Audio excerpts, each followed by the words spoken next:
Hey, Faith Family.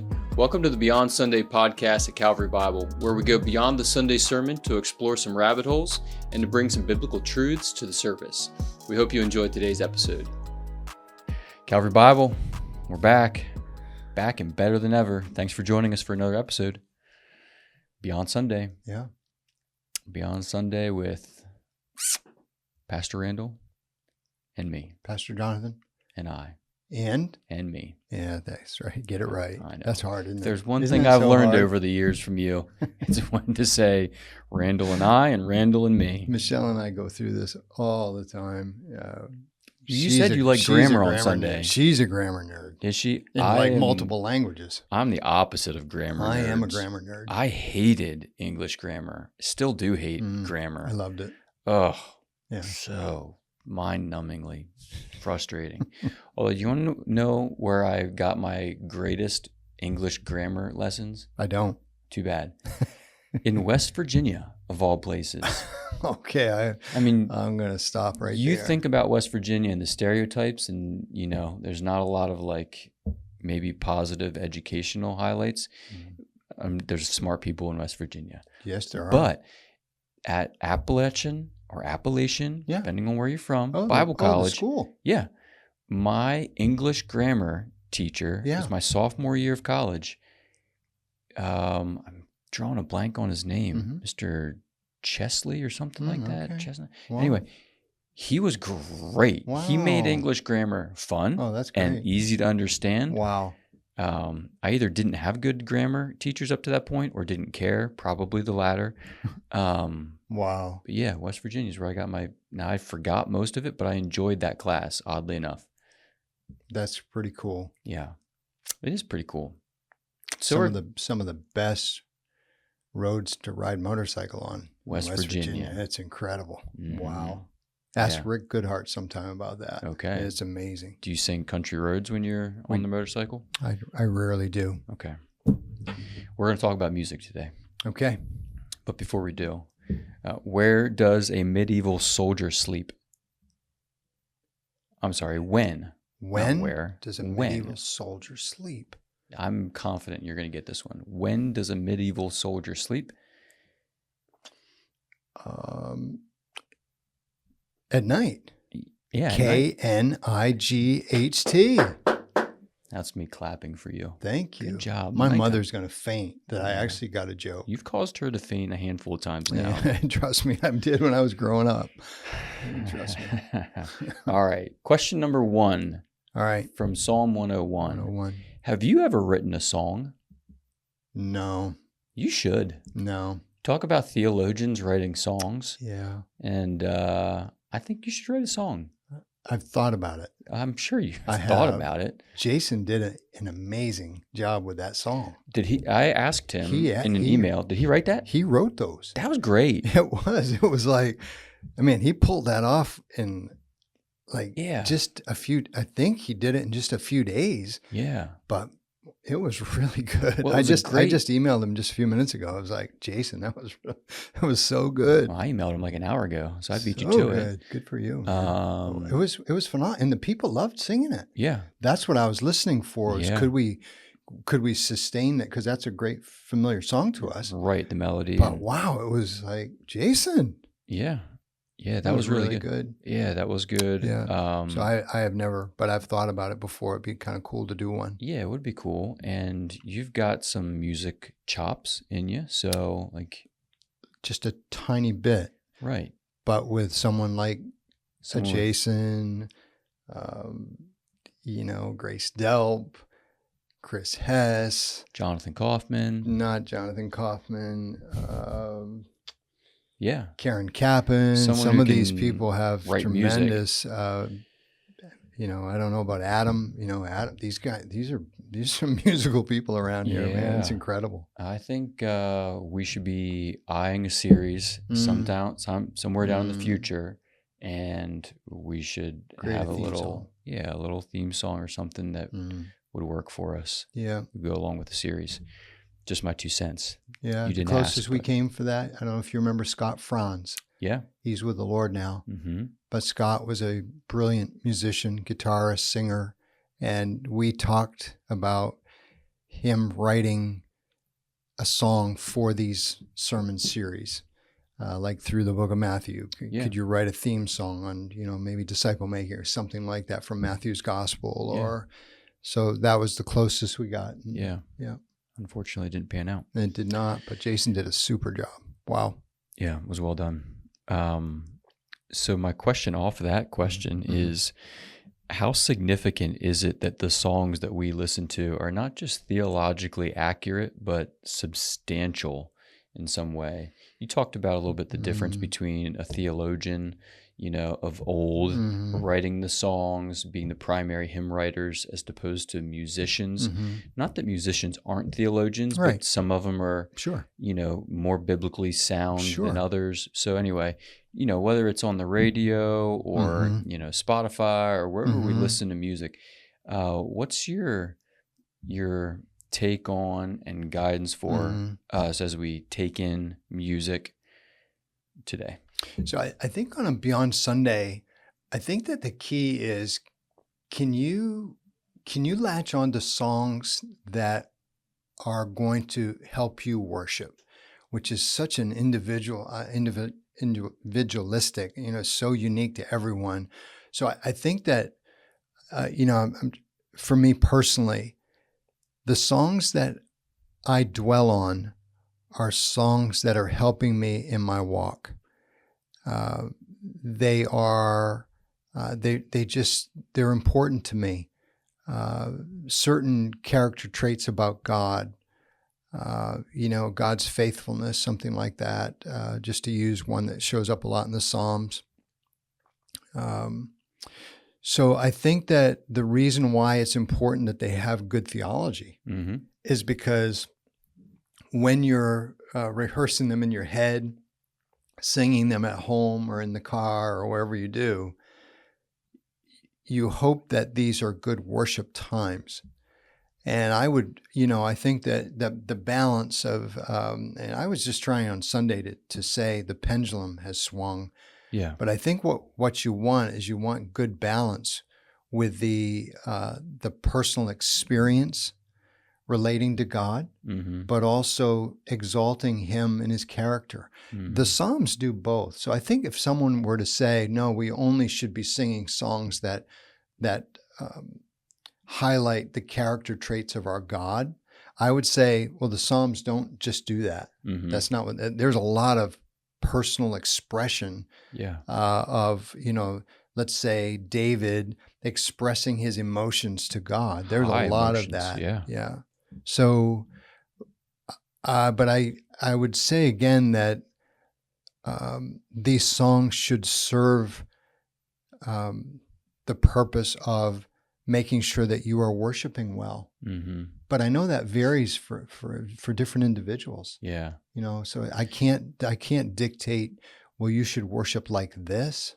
Right. I think you have your way of talking with God, singing to God, and so forth. Yeah. And for me, like, I would say songs that stick with me are the ones that stick because of they're catchy, the melody, there's a singability maybe to it, and it flows in my heart and mind. It kind of jives with me. That mix, that's a great comment, because I mean, I think about the songs. I mean, I grew up listening to all kinds of secular music as well. So, and it's very eclectic.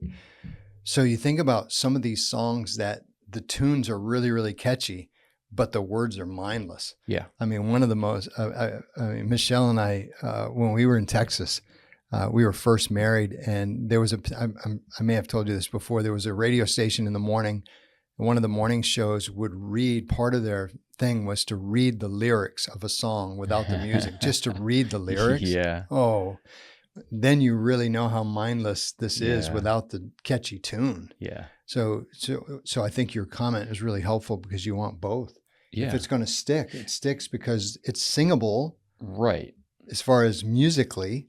Right. But it also has substance. And that's where these psalms, is played in their original context, probably wouldn't stick with me because it's so foreign, right? To my ear. But I appreciate a lot of the musicians that take, scripture like the Psalms and put it to music that is culturally relevant to me, that sounds good to my ear, my 21st century American ear, and it helps to stick with me. And songs are such a formidable and shaping influence. So important.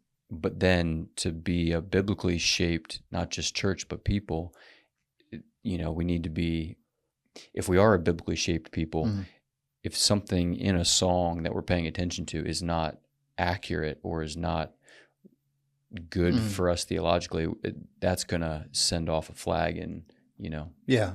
And that's one of our discussions at the elder level too recently, is just trying to make sure that what we're singing is appropriate. There's so many sources for these songs that we want to be careful with that. I may not have said this to you.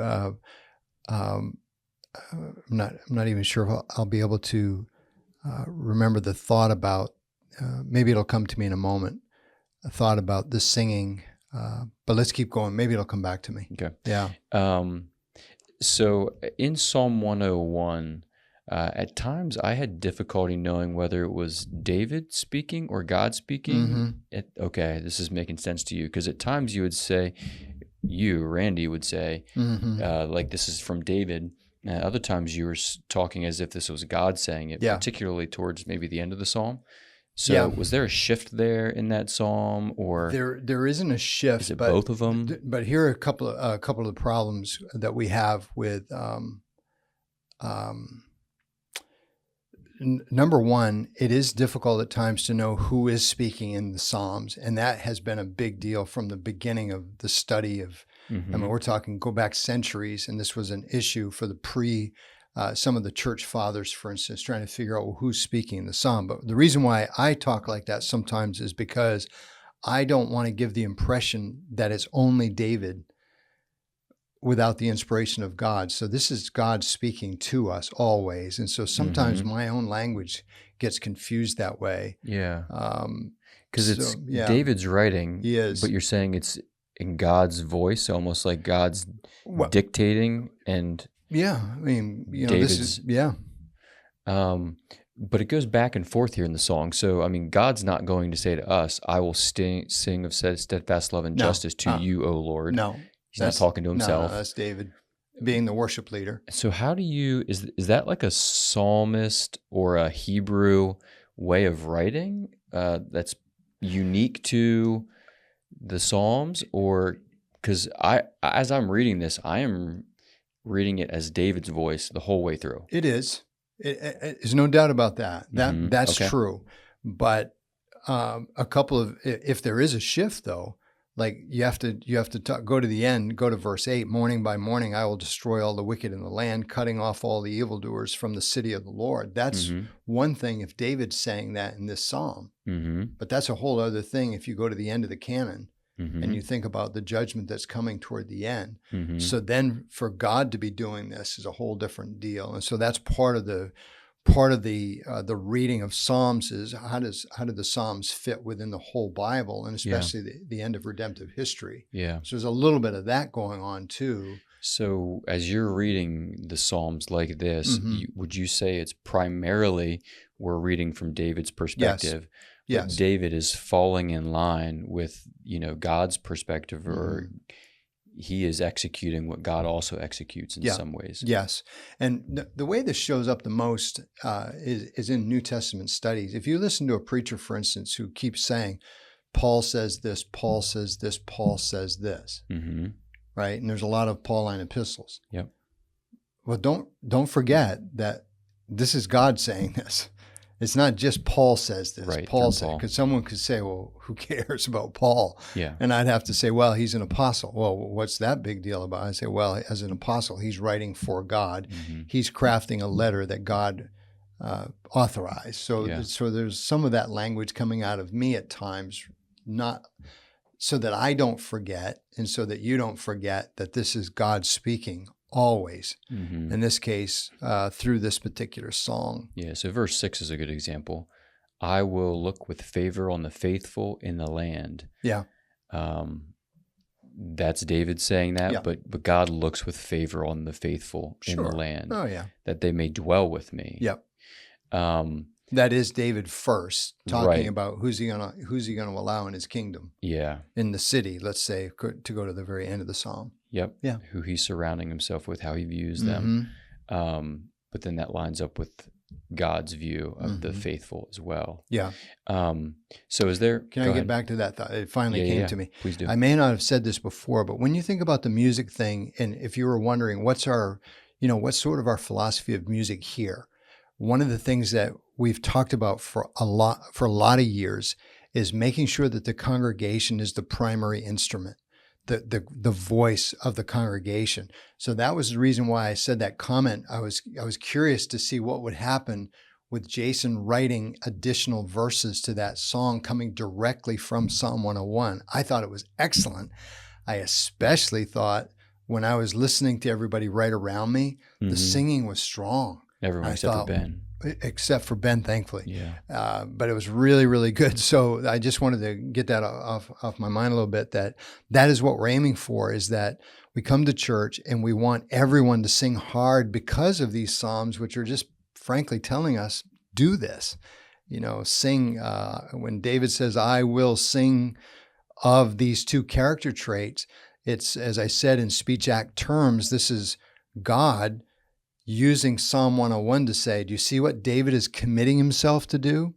You are supposed to also commit yourself to the same. So singing's a big deal. It is a big deal. I had forgotten. I couldn't quite, I don't know where it went. You should write a song. Whew. Just going to say it fun. one more time. Yeah.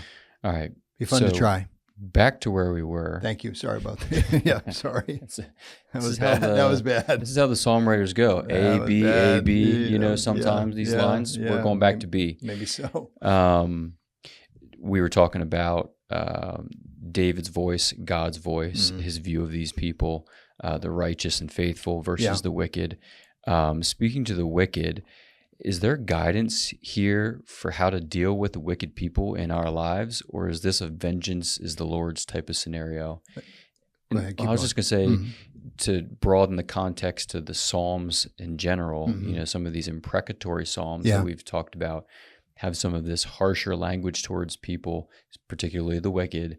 And so this is like an echo of that. It's not quite as strong. The whole Psalm is not an imprecatory Psalm. Right. But at the end, I will destroy all the wicked in the land. Now that's David, right? King. Yep. So he can do things that I can't do. Exactly. So just your thoughts there. How do we deal with wicked people? So I think start with the back end of what you said, and that is, or what you just spoke, I think was helpful, because what you have is you do have another one of these, I have to react this way in order to allow the kingdom to flourish. So so you really can't, in my reading of these, you cannot do away with the judgment language and allow the kingdom to flourish. It's an impossibility. I have said this so many times about if a gang takes over the neighborhood across the street where we live, that's going to ruin life. And there's only one way for life to be restored, and that is the wickedness has to stop. Yeah. And the only way to do that is to overpower it. Right. That's just the way it's going to be in a gang. Anybody that's ever dealt with that would know, especially in other countries, but even in our country as well. But the other thing is, I think, in a Beyond Sunday thing. So one of the things that I try to pray for regularly for family members and others is that the Lord would protect them from wicked people. So I think one of the ways to deal with wickedness in the world is to pray that God would protect us from it. We can't guarantee that that's going to happen, but I think it's a worthy prayer request to say, Lord, would you please protect us from the wickedness that's in this world? Please put up a guard somehow for us as we walk. The second thing is, I think that if the scriptures is clear on loving our enemies, that's going to require great wisdom from God to know how to react and how to act and how to react to some of the ungodliness that's around us. Like take in our neighborhood, for instance, take in a normal neighborhood when you have, I'll give you one quick example. We had an HOA meeting last week. It's often now held at our church in Fellowship Hall. And so So we're at this HOA meeting, and there's a variety of people that were there. There might have been 25 or so people there for this meeting, and I'm looking around, and you've got solid Christian people there, but then you've got some folks that are not.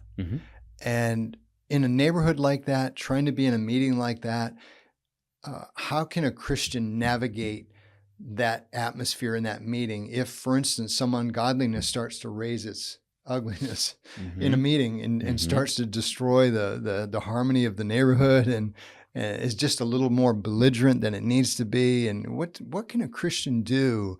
I think there's great need for wisdom in, Lord, how do I deal with so-and-so? How can I love them? How can I protect myself? Is that even a thing? I mean, I think it is. So there is. I think it just takes incredible wisdom, to navigate.